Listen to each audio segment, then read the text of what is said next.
Hello, everybody. Welcome back. I was commenting to everybody that I think we all need an extra week after the 2 weeks. So technically that would be 3 weeks. And then if we took the week before that week, that would be 4 weeks. And for us Americans, or we Americans, it would make us feel more European. I mean, I like 4 weeks off. I don't even know. Should ask everybody. Like, if you had 4 weeks, I've done that before. I've taken a month off. It's glorious. Yeah, anyway, we're not here to talk about PTO.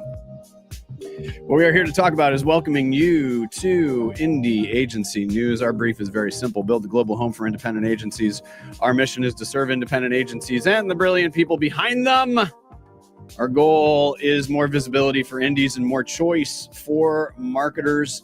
To that end, we do have something coming up in the next couple of days that is on the biz dev side of things. It's a new member benefit that is coming up, and we've been working on this the past several months.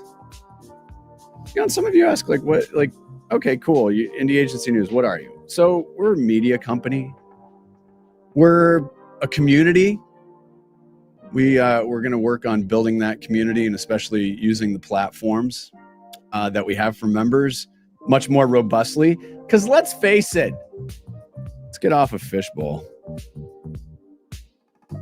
Little toxic. Let's find some light. You can still be on Fishbowl if you want, if you want to be angry all the time. But yeah, so the Indie Agency News community, that's going to be a biggie. Our first award call for entries is coming up this week as well. So we got a lot of stuff going on. So that is coming up. The third piece of this is there's a little consulting layer to this. Here's my thing, and here's our thing philosophically. We don't care where you get visibility as long as you get visibility. If that means that you want to be an ad age, show us the pitch. Show us your press release. Happy to help. You have an award submission coming up? We'll take a look at it. Members get 15-minute consulting sprints. That's what they get, and you can use it for whatever you want. And now this biz dev side of it, that's the newest piece of this, and we'll be revealing that this week as well. A huge thank you to all of our members. We are closing in on a couple hundred, 200. This time last year, we had about 30. And we've been growing progressively over the past year. And over that year, we've been listening to our members, because this is really their platform. It's your platform. And we're excited because we have members that are starting to dip in to host shows. Our first one coming up near the end of the month is a show called Year One. And that's hosted by Christian Gani, the founder of Outerkind in Denver. He has really strong opinions about starting an agency and what it takes to build an agency, especially in the first year. He has a lot of really interesting perspectives. So our first guest on that will be Rachel Carlson from Foulmouth Creative in Seattle, and great members as well. So we have that going on. We have Mountain Time. We had a meeting with all of our agencies that are in Colorado and Idaho. Once we get Utah folks in and Montana folks and Wyoming and Arizona folks, they are welcome to this too. So it's, once a month, take a look at what's going on in the Mountain Time Zone. I'm not too old for this shit. That's a show for people with hair my color. That's going to be coming up as well. And we're not going to be angry old people. We're going to put context into why it's important to understand historical stuff, and why it's important to care about that so that we can build a brighter future for everybody. But we're very excited about 2025. And this is our first week getting back really live last week, and admit it. You had a terrible week last week too. You didn't get anything done, but now we're back and we're focused. And Tuesdays are indie thinking.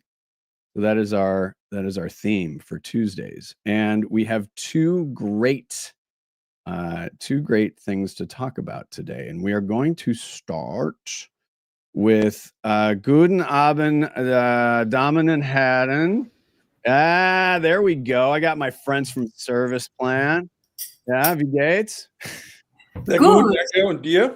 Yeah, sure. French minus. I only heard you need another week. I also need another week. Okay, so, well, no, here's what's funny. So I was in Munich in 1990. And this is when I could speak French a lot better. And I was learning like enough German to get by.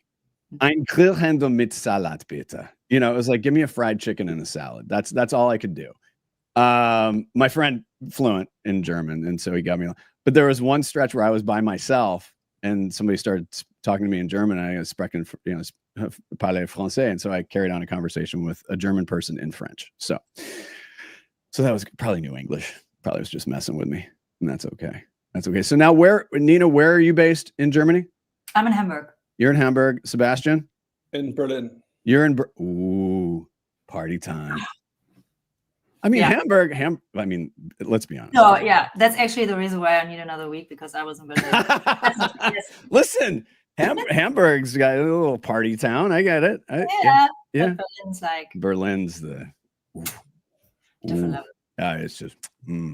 Yeah, no, I get it. So before we get started in this, Nina, give us a little bit of background on you, and then we'll have Sebastian give a little bit more background on his career as well. So tell us a little bit about what you're doing and how you got to this point.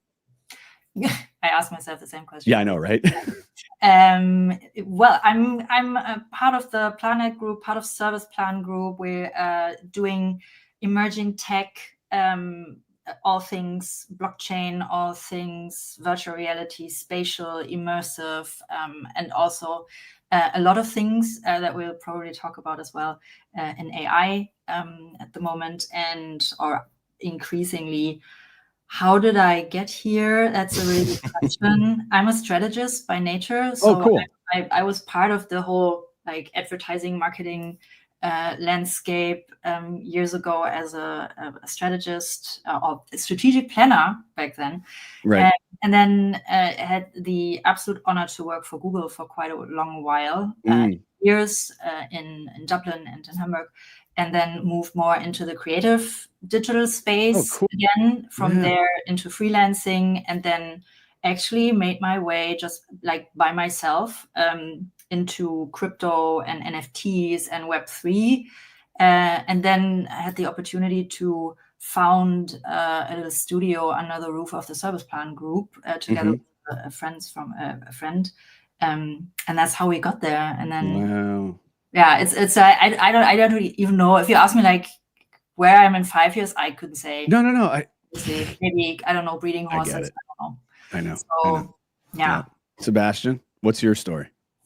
My story, I'm working in the agency business since 1998. Woo. I think I spent around 16 years at Publicis Group in various roles in Germany.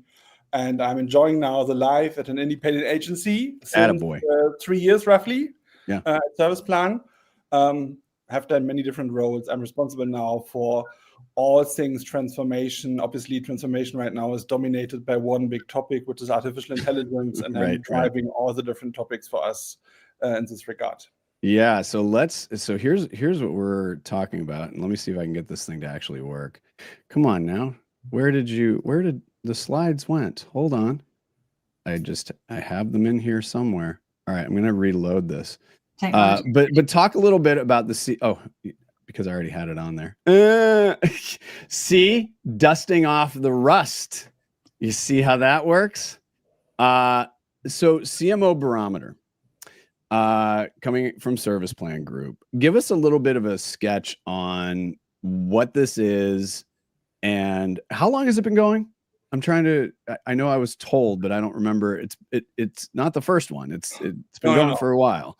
Yeah, I couldn't tell you exactly how many years we are running it, but we are running it for many years. It's basically one of our key tools to understand basically what is on the priority of chief marketing officers in Europe. Right. So the study has roughly over 800 CMOs. Right. As the sample size. We are running it all across Europe and the Middle East. Right. And we are always trying to basically use the survey to figure out what is right now on the top of the agenda of CMOs. What do they think is important? What do they want to focus on? And by running this over many, many years, you can see basically the agendas of CMOs changing over time. Yeah, and here's what's really interesting is, and it's a great sample size. And the other piece about this too is that you have, I mean, all of these industries. In fact, let me go down to slide 5 because I think it's important to show what sorts of people and leaders are here. It goes across everything. So knowing that this is, it's Europe, but I have to say that oftentimes, Europe and North America tend to follow similar veins. The other thing too is you take a look at a company like Unilever. They have a lot of agencies in the US. You take a look at a lot of brands, Philips, Siemens, you go across. Yes, you have agencies that are in Europe, but I think it's important to understand that, understanding what Europe thinks is really critically important. And if you go into each market, I mean, if you take a look at the markets here, each has, if you go to Italy, probably a little more luxury. Same with France. It's a really, really intriguing mix. I'm curious, just on the macro level, just from what you were looking at, what you would say the biggest, like what everyone is talking about, not simply into smaller niches. Nina, what was the biggest thing that came out from a macro perspective? Well, I think that on every CMO's agenda, no matter what industry, definitely is AI. Sure. It seems so like duh, but Right. the duh becomes not so duh if you think about the implications of that. So seeing that AI will be everywhere in our lives and in our businesses, and so these companies, and you can see from the sizes of small to medium businesses to very large businesses, if all of them say that they that's true. heads around AI, it has massive implication for these companies, for their employees, and so there's like serious business transformation and disruption going on. So understandably, the developments in AI and their rapid development, definitely the center of attention. Yeah, Sebastian, obviously AI playing a huge role in this. What else stood out to you? I mean, we have a few of the key insights here, and we'll dig into a few. But from your perspective, what are you hearing about AI, and then other? So first of all, it's interesting to take a look at when we conducted the survey. So this was September last year. So in AI, this is already ages ago, right? Oh my God. This is such a good point. This is before the big hype about AI agents. So the CMOs already judged that AI is the biggest topic for them, despite not having awareness of the AI agent development. And if you go to page 17, you can also see that basically the next 3 topics all have been mentioned again in the context of AI. So again, it's still important to look into brand building and differentiation. It's still super important to drive the transformation in terms of marketing and tools. And also, I mean, it's still a hot topic, even though this is probably duh, because it's 10 years or 20 years old. It's a whole topic around customer centricity. But this is again mentioned in the context of AI, and I think it gives you a clue of what kind of impact they expect or hope for to get from the technology. Right. And so let's roll through, because actually I need to go back and I need to tee this up a little bit better. So we have these 7 questions, which are broad and specific, which is really, which is good. I think you built enough to have a broad, I think this, and here's why. So I think that was really important. I think in a lot of surveys, it can either get too far in the weeds or not deep enough. So let's take a look at number 1. Was there a general consensus as to what you thought marketers were going to say? Did you think they were going to be optimistic, pessimistic, or somewhere in between, or weren't you sure? Good question. I think from the economic reality we go through right now in Europe and in Germany specifically, I think it's actually a good match. Mm-hmm. It matches basically what we see, how our economy is doing, and also right. the impact you could expect from this on marketing. Right. And so here's what's interesting, because if you had put that in front of me back in, say, middle of last year, let's say after Cannes, because everybody's happy after Cannes, or somewhat happy. Service Plan's happy; they did great. So you take a look at it. I think there will always be some optimism, but when it settles down a little bit, it's interesting because it does look like. And here's my argument. And correct me if I'm wrong, and I might be wrong, but I think if you're looking at, and I'm pointing on this other screen here, if you're looking at 51% saying it will more or less stay the same, that's not necessarily a bad thing. And then you have 25% that are somewhat optimistic. So Nina, talk a little bit about that, because it can be very easy to be like, oh, things suck. But honestly, I've heard some people say flat is the new growth, which first of all is bullshit. But you should grow. You should always just work hard to grow. Easy for me to say, right? But I think that's kind of a win, because if you look at it, that's 76% of marketers saying, you know what? But mind you, asking people in September was before Trump. Good point. That's a very good point. Yeah. Everyone was like pretty optimistic for the US to turn into a good direction. A democracy? Turn us into a democracy? Okay.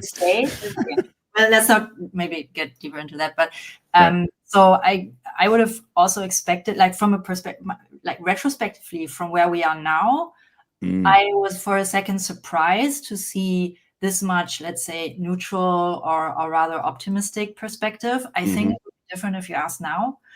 Because there's just a lot of uncertainty to what's happening after. Interesting. When he takes over, especially in the sense of German industry, automotive industry, tariffs, yada yada. Right. So yeah, but I mean, I hope it's not too. It hasn't changed too much, but. Right. Yeah. And here's the thing I'll say here. So this is in looking specifically in the markets. Oh, the Dutch. I love the optimistic Dutch. Of course. And then you've got the the Austrians and the French. He's not going to be good. So my question would be, if you are working with a brand in one of these markets, so let's take the Netherlands, for example. Let's say that you are working with, give me a brand, like a Philips or a Unilever. I guess Unilever sort of UK. But Heineken, yeah, great example. Do you think that has an effect on how you work with clients in certain countries? Sure. And how? Because it's just, if you have a French client who's negative, how do you get past that? How do you think you get through that? So I think the reality we see right now with working with our clients is that basically through this limbo situation, and also probably through a situation that the situation is getting more insecure than it has been in summer. Right. We see across the board that people are trying to invest in what is really necessary. There's not a lot of room right now for money to do experiments, especially when you look at the technology side of things. Everyone is trying to invest in what really needs to get done. So keep it tight. Yeah. Yeah, they keep it really tight. I'm not saying, also the study is not showing really that spending is completely going into the wrong direction. I think when you go to the spending question, it is even slightly optimistic in terms of how marketing budgets develop. But I think our business is so diverse, right? It's on the one hand side, okay, maybe media spending, maybe spending into brand building and driving commerce, etc., is still optimistic, and it has to be basically.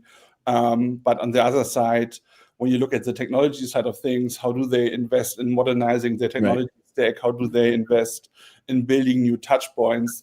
There we see for sure people be much more careful right now on not running too many experiments and doing the safe things. Yep. Okay. So I want to get into a couple more, because the big one is budget, right? Now, if we were back in January of 2024, and I think this is somewhat evergreen, where I think people would say, budgets aren't going to be, they'll be the same or they'll be worse, because I think that's a naturally pessimistic. I think when it comes to money, it just feels like, let's hedge our bet and be pessimistic, because then if things turn around, then it kind of looks and feels better. But here's where they landed. So again, in the neutral spot, more or less remain the same, 36%. And then you have 37% believing marketing budget will increase. Now, Nina brings up a great point. This was done in September. It was a different point of view. So what's your read on this, Nina? Yeah, I actually think that the lookout, and we can see it in ourselves. Despite, of course, war in Europe and so on and so forth, I think there was still like an optimism. I hope there still is about 2025, and yeah, consumers were bouncing back from COVID still, and everything was kind of in a in a good spot. Maybe not like super growth wise because of the uncertainty of the whole political situation in Europe, but still like not very pessimistic. So I feel like this is what's seen here, or what you can see here, is pretty much expected from my point of view. Slightly optimistic, either staying the same or slightly positive. Yeah, so I think that's to be expected from our point of view now, looking back. Right. I think what is really interesting, if you basically match the expectation on budget development and see it in the context or through the lens of AI, because the reality really is, right? Everyone wants to save some money and has high expectations on productivity gains, efficiency gains, and how much money our clients can save in certain areas. And I think the expectation is rightfully so. On the other hand, we always say, and this is the interesting part of it, that the transformation agenda of our clients is always bigger than their budget. Right. Right. Yeah, exactly. They need to get way more done than they have money for. Sure. I think what we are in the middle of to realize is basically shifts of money. I think really, it is really good news to some extent that a lot of intellectual hard work, a lot of repetitive tasks, a lot of things which cost a lot of money to execute marketing ideas can be basically pulled back because you have higher levels of automation, and the automation is now, especially through AI agents, really good enough. And you free up the money to do much more valuable things which have a bigger impact on your brand, a bigger impact on your commerce numbers. I think the mixture of both of these things is what is happening in reality.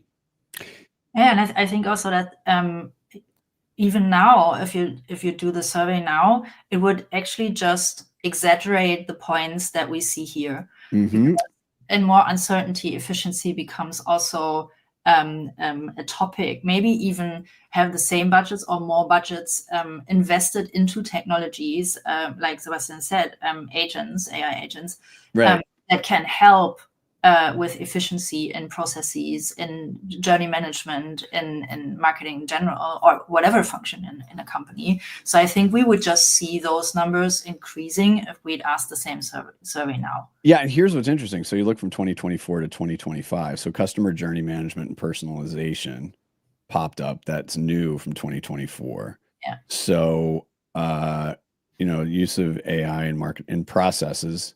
So I think that's a natural evolution of that as well. Emotional branding goes a little bit lower. Sustainability off. Content creation was a standalone, but now it's content creation and optimization / content marketing. So smushing it all together. And then, you see some of these, I'm always curious about what some of the specific feedback is.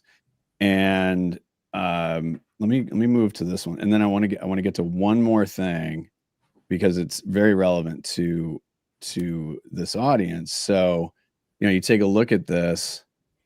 I mean, Do you think? Let me ask you this, and I don't mean this in a way of like, marketers are smart. We know that. Where are you seeing like the best opportunity to educate them on AI?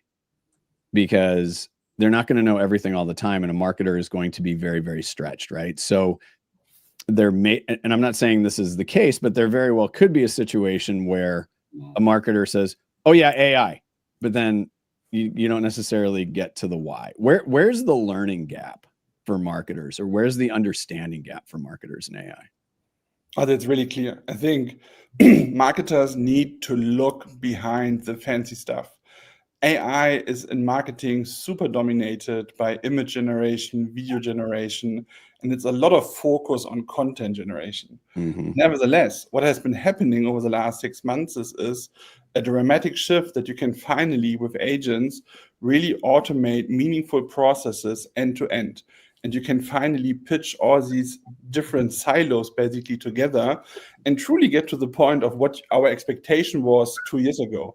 The expectation was so high of kind of the productivity gains, efficiency gains, but then you realize, okay, we all get a little bit better, right? We all have all these small tools and we see a little bit of an uptick, but it hasn't been until now that you can truly automate something and completely change the game. For example, what we did in October, we announced now that we do competitive analysis for our clients only with AI agents. And this is a huge deal, even if it's maybe not the most sexiest topic, because you always want to do competitive analysis, but it is very expensive. It takes a lot of time and a lot of work. Mm-hmm. And suddenly now we are able to do competitive analysis within 1 hour with agents. And the result is basically 80 to 90% as good as a human would do it. Okay. And it's completely mind-boggling that this is working. And it's completely changing the game, because when we do now these competitive analysis as a demo for a client and we show it how good it is, they read through it and they're like, oh, this is so good. It really just took 1 hour. And then they're like, great, we do this now every single day. For every single strategy meeting, for every single campaign, for every single content piece we want to create. If anyone has a great idea, let's run it through the agents. And suddenly the way we can execute marketing and think differently about our tools is about to change. I think that is a big thing. And this is also our focus right now, to educate clients. I mean, I'm not saying that image generation, video generation is not a very big deal. It is. Yeah, sure. Nevertheless, it becomes much more tangible and really it becomes real if you can do these things in a completely different way and change the way you spend your money, and it really changes the way you can work. And for now, if you are faster than your competition, it really gives you an edge. Yeah. So a little less David Hasselhoff. Don't look for the sexy things. Yeah. Come on, I had to get a Hasselhoff in there somewhere. Of course. You kind of had to expect German-American discussion, yeah, sure. You knew that was coming. All right, I want to end on this. So I like questions. I mean, I love all the questions, and we will be posting this when we do a recap. This we will be posting this for everybody to get a hold of. But number 7, what kind of inspiration do you expect from your agency partners in the future? And this is always a tricky one. So when I was at Adweek and at the Drum, we would ask marketers, like, what's the deal? Where's your thinking with your agency partners?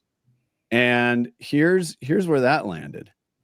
And the thing that sometimes gets lost in the shuffle is number 1, creativity, out of the box thinking. We're so I don't want to say this, and I don't want to generalize this, but it's going to sound like it. There's so much emphasis that's put on performance, we've forgotten sometimes, or clients have forgotten sometimes, that creativity is what really, really matters. What really matters. Because if you take a look at some of these specialist skills, AI and data skills, et cetera, this is what they're expecting. So did these results surprise you? No, not at all. And I think it's absolutely in line with what I said earlier.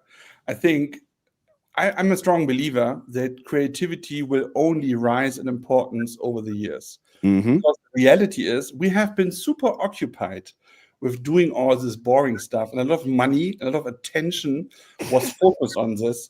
And because we had to do it, and it wasn't easy, it was labor intensive, and everyone had to deal. Oh, I need to have a customer data platform, and I need to build new touch points, and I need this new system and that new system, right? Big distraction, if you want. So, and obviously we had the impression like, okay, all this digital stuff is way more important than creativity. It was just more occupying more space, I believe. Right. And right now we have the big benefit. This is a positive twist on the whole thing. We have now the big benefit that a lot of these things can be scaled down, also budget-wise, attention-wise. And we are realizing that all this intellectual hard work we had to be doing in order to get the point of what we wanted to execute, now becoming smaller. And we also realize it is still tremendously important to cherish creativity, right? It's still, you can automate the shit out of everything. If you don't have the creativity and the great ideas, which brings all of this to life and brings it to consumers and gives brands really a soul, it's all worth nothing. I know. Let me be a bit of a devil's advocate, if I may, for a second. Oh, I like that. I feel also, if we asked CMOs what's important to you in 2025 and following, and they told us that efficiency it is, they told us ROI it is, they told us AI is a very big focus point. But then what do they expect from their agency partners is, again, and even more maybe, I don't have the numbers of the last years, but like creativity, creative solutions, and so on and so forth. That's what, what agencies and generalized are in the perception of their customers or their clients. Yeah. But is there then a gap? And I don't say creativity is not important. It is. I'm fully with what Sebastian says.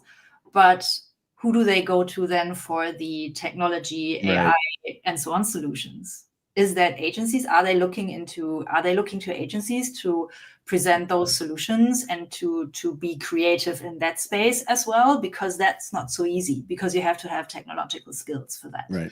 And so I just hope that agencies not only look at but look at it. I mean, creativity is still like top notch, top of the pops. But they also look into what the need is in the coming years and what CMOs, and of course beyond the CMO, what they say, what's important for them, and where budgets will probably go. Right. And that's a lot of that is technology. Yeah. Technology to be creative, technology to be effective, to be efficient, and especially AI. So we need to see that we are still like in both. In both corners. And that's always been the case. Technology has driven everything. So now we're in the next phase of it. All right, Nina. And because, when digital started, agents were also focusing on the creative parts, and they lost business, the digital business, to consultancies, to digital agencies, and then, all the consolidation and buying of now we're back. So let's not fuck it up this time again. There's the headline. I like it. I like that. And you clearly spent time in the UK putting top of the pops in there. All right. I love that you made that reference, by the way. Thanks. Nina, Sebastian, I'm going to bring all the PJX people on. You guys want to ask a question? Come on. You have any questions? Come on. Oh, look at Matt. Matt's like center square on my screen. I do. You're like the Paul Lind. All right. That's a reference for all of you above 40. All right, I think go the ahead. AI agent stuff is like super, super interesting, Sebastian.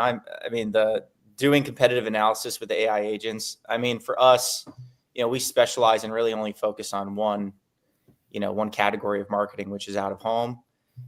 So for us, the question is always like, how can we bring that into our space more? I think our industry is kind of grappling with, AI in general in the out of home space. We think of us, we're always a laggard when it comes to emerging technologies. That's true.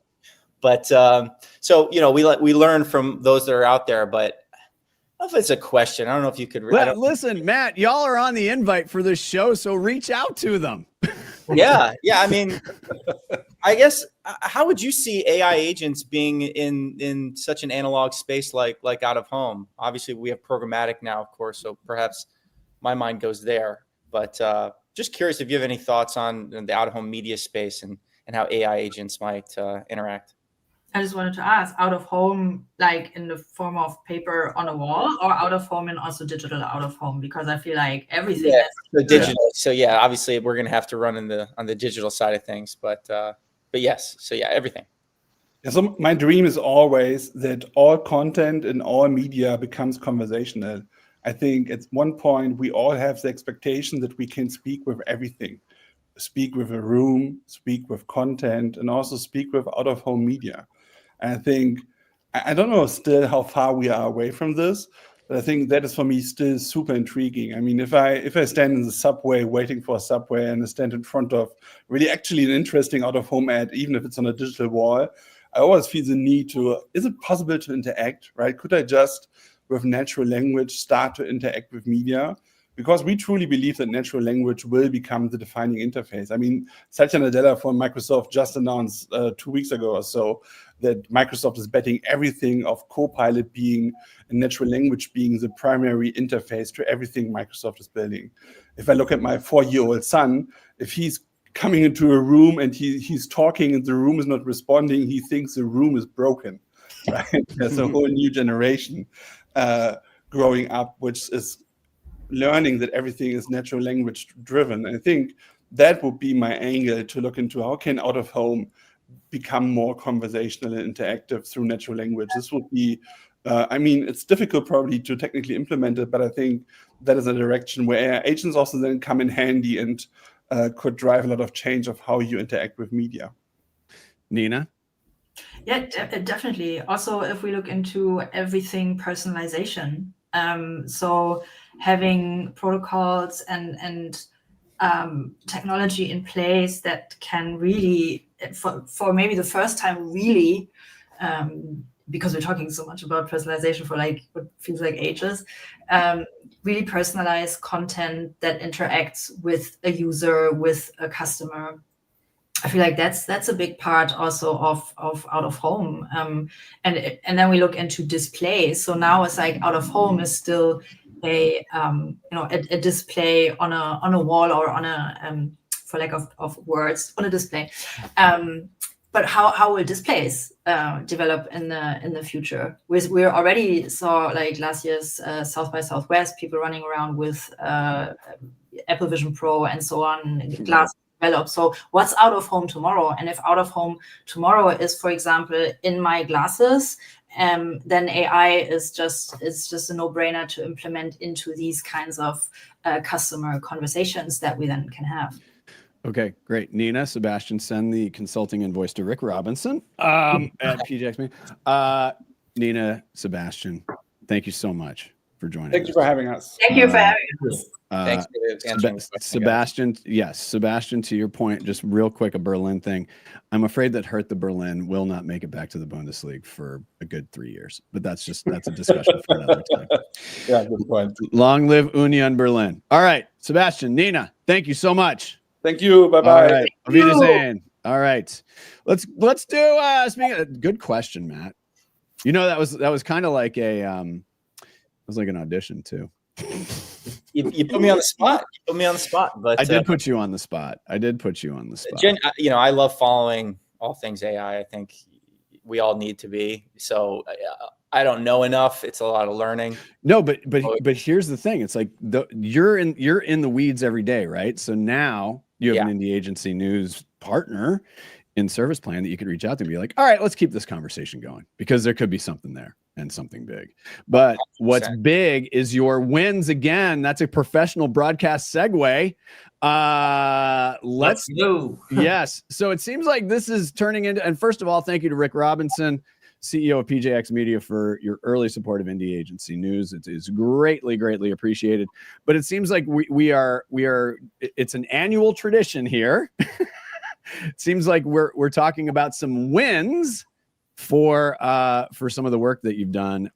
So who wants to just give us the overview of the award? Because this is like, it's kind of like the Oscars of out of home, right? To a lesser degree, I think the OBs are probably OBs would be right. Okay, so the OBs would be the last top, right. But for media planners, like us as a media agency, the Out of Home Media Plan of the Year awards is definitely a nice little pat on the back and a widely recognized award in the industry. So it's definitely awesome. All right, it's the Golden Globes, Doug. It's the Golden Globes. Well, then if it's the Golden Globes, we should all be half in the bag by now. Yes, everybody. Oh my God, Nikki Glaser did a great job, by the way. I mean, she's hilarious. Oh, she's so good, so fucking good.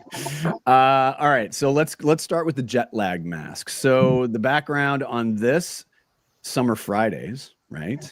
So who was on this one? Who's raising their hand on this one? I forgot. Yep. So that's me and Jeff. Okay, got it. Summer Fridays, it's a popular skincare beauty brand that we work with. Awesome group of people. This particular campaign was timed around the launch of the second product in their jet lag collection. Right. So obviously, the tie-in with the airport environment made perfect sense. The whole jet lag theme. We took over all the security trays at LAX, all these large format digital spectaculars all over the airport. We threw in some over at JFK. Right. So that's what you'd see right here on the left. Yeah. Yep. So, really straightforward, but obviously contextually relevant. The creative was, on point. This team always is. They're great, like I said. And it was a home run. I think they said it was their most successful out-of-home campaign to date, based on several metrics. I mean, community or consumer engagement. Right. And here's the thing. So you geofence the mobile retargeting, which is smart, right? And the thing about this is like, I look at so I categorize things as like low threshold, mid threshold, or high threshold products. When you have a low threshold product, if you're going to serve something to me, I'm kind of like, okay, cool, fun. Like, especially if it is fun, if there's a hook in it. Mid threshold, it just depends. Mid threshold would be probably up to an iPhone. And then high threshold would be, I don't know, car, something like that. And then it's like, leave me alone. But so I look at this as, and I don't mean this low in a pejorative sense. It's just, it's a product where I'd be like, oh, if I'm in the target on this, like, oh, this is kind of cool. And because, I mean, first of all, it's beautiful, creative. And the thing about this too, is when I'm looking at the results, the mobile retargeting got a 4.3% click-through rate. That's insane. I was even surprised. I mean, you can see the QR code there on the bins. I mean, you thought even it was a typo. You thought it was a typo. I mean, when I saw it, I've run through these, TSA lines as we all have. I mean, right. I don't know how much time I would have, even though my phone's literally out in my hand being put in the bin, to then go and, actually use the QR code. But that right there actually speaks to, they just have a really devoted, customer base. Like, everyone is really excited about the products when they see them. They see these ads out there, super big online on all the socials and everything. So yeah, that, again, obviously really contributed to the overall success of the campaign for sure. It's just a great product. Yeah, go ahead. Really, too. My wife, loves it. They send us actually care packages. I'm sure they do. They should. Report it every month. Yeah. Well, I was just going to say too, and Jeff, to further that, again, if you talk, I talk a little bit about these barriers of a consumer. It's, you think, okay, well, that looks interesting. That looks kind of cool.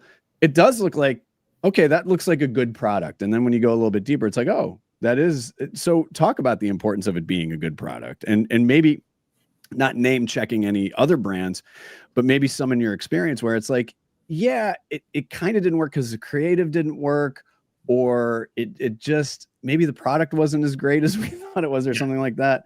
So I'm curious just to understand a little bit of an apples and oranges. What makes this different? Honestly, like I was asking my wife about it, and this is like the first jet lag mask that she had actually seen, in the market space. So there's that point of it, but also I think the novelty. There's a little novelty to it. There's some novelty to it. But then I think when you look at, when out of home performs at its best, it's when creative meets the moments. So if you look at this creative, it's just bouncing off to you like, hey, I want to go purchase some, on my next trip. And the cool thing about how we capture this in the media is that we really capture the entire journey of the consumer.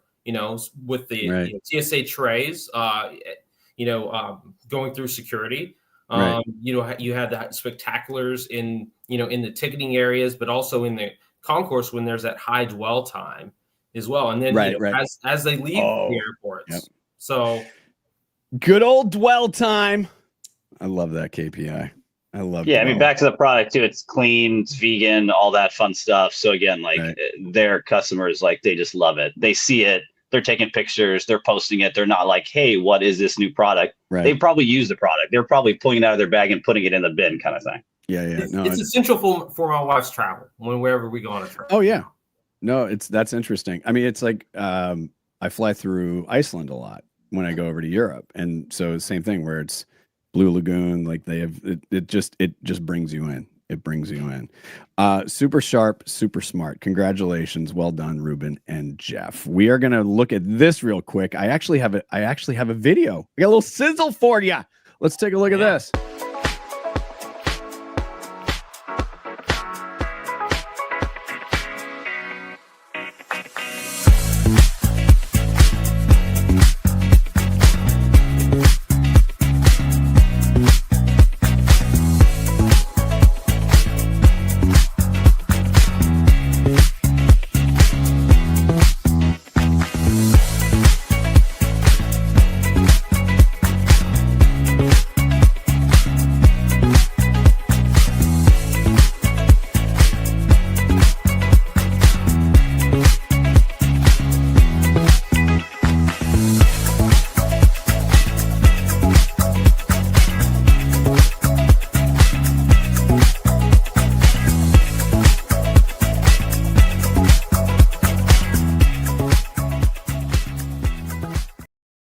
Feels sufficiently Miami because this was happening at the F1 for Cash App. This was a super tight turn in terms of the campaign posting dates. So that is one weekend. So May 1st to the 4th. Who had this one? This was myself as well as Jackie Callahan, who's on. Jackie bailed. That's right. You're on your own, Matt. On my own. Go. No. This one was a lot of fun, though. I mean, it is, yeah. Like you said, it was 3 days, so less of a campaign, more of a stunt, if you will. Mm-hmm. But the objective here was to reach the passionate fans of Formula One, support Cash App, who for them, an important part of their brand strategy is to show up for these cultural moments. Right. And so Formula One is one of those. They have a car. They have a team in partnership with Visa and Red Bull. Right. And so for this Formula One in Miami, they had revealed a new colorway on their team's car. And so that's the inspiration for the colorway you see on these SUV vehicles here. Makes sense. It's the same exact as you see on the race car.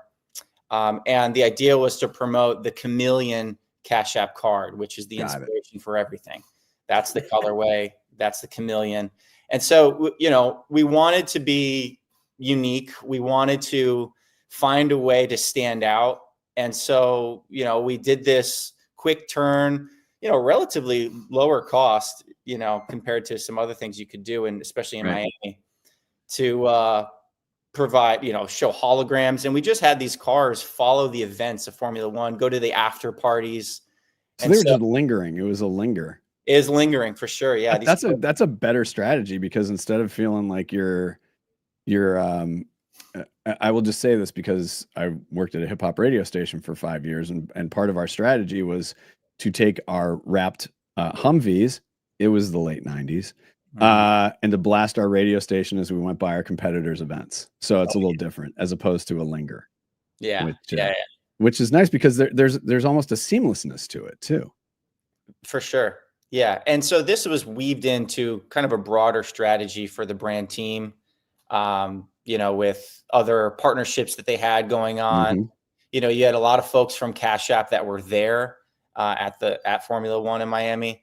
And so, most of the success of this campaign, I know you'll be interested in that, was more anecdotal, because we had a lot of the folks down there.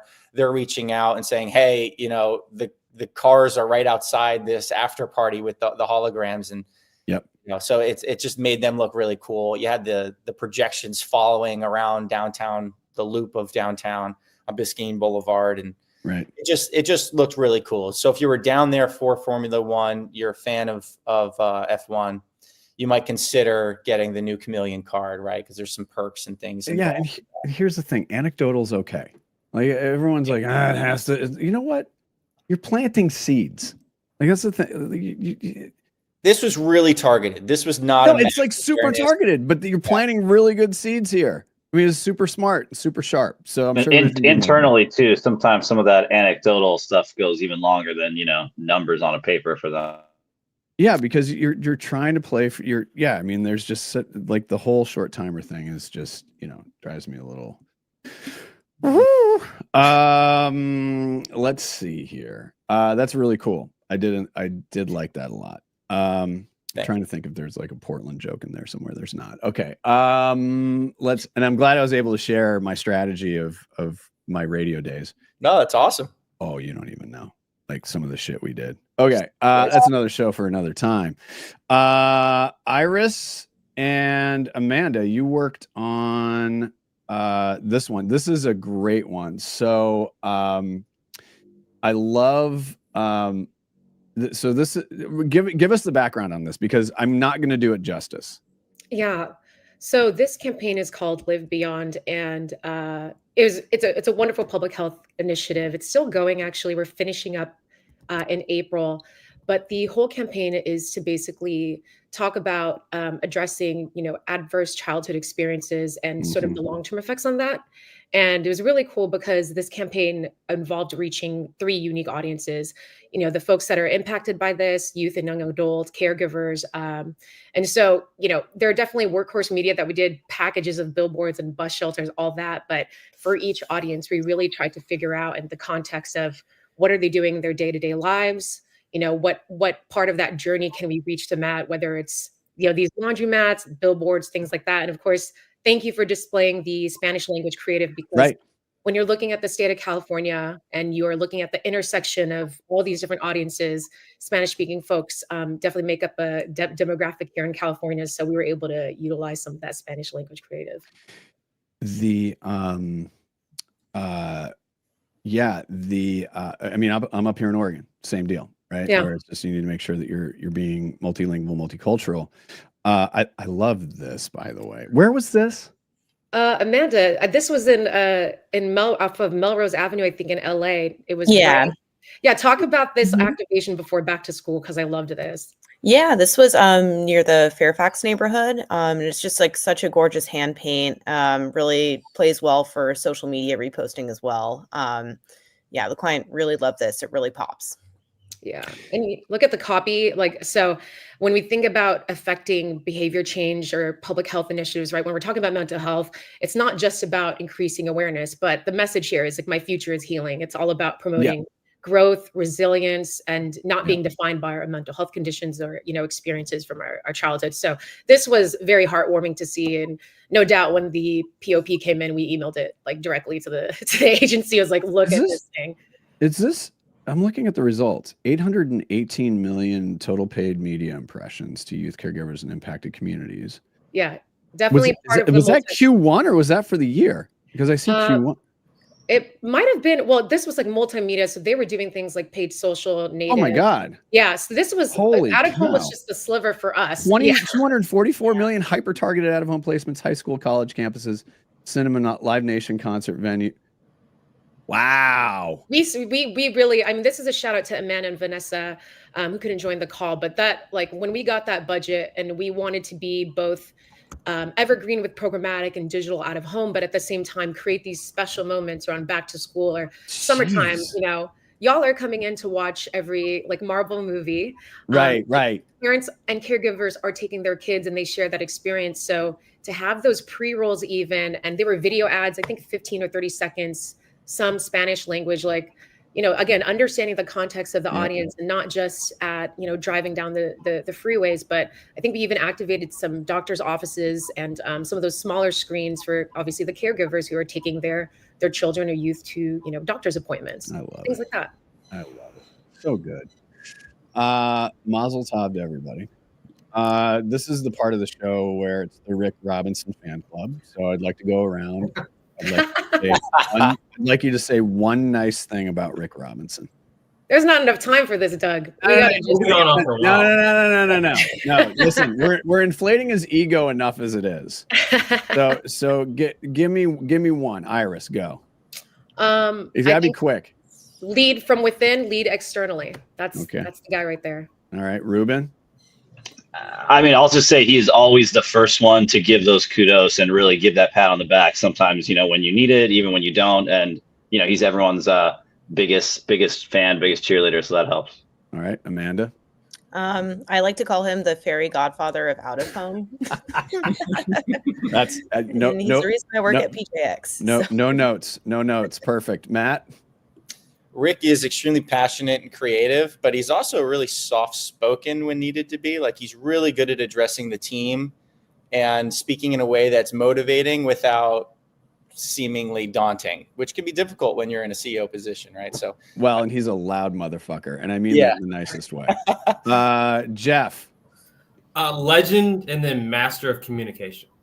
I mean, that's to me sums up Rick Robinson.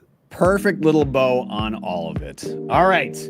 Congratulations to all of you. Well-deserved honors again. We'll see you around Obi's time as well. So we'll talk a little bit more about that. Let's give a little wave goodbye, everybody. I'm going to send you backstage. All right, everyone. On behalf of everybody at Indie Agency News, I'm Doug Zanger. It's great to be back live with all of you. Members, just go to indieagency.news. Go to the members area. Let us know what you got going on. We love doing shows like this. We love celebrating the stuff that you're doing. We do that in our Indie Spins every week newsletter, and then we also have our Indie Work Roundup. And we'll keep adding more pieces to this lovely, lovely layer cake of indie deliciousness. On behalf of everybody at Indie Agency News, I'm Doug Zanger. We'll see you next time.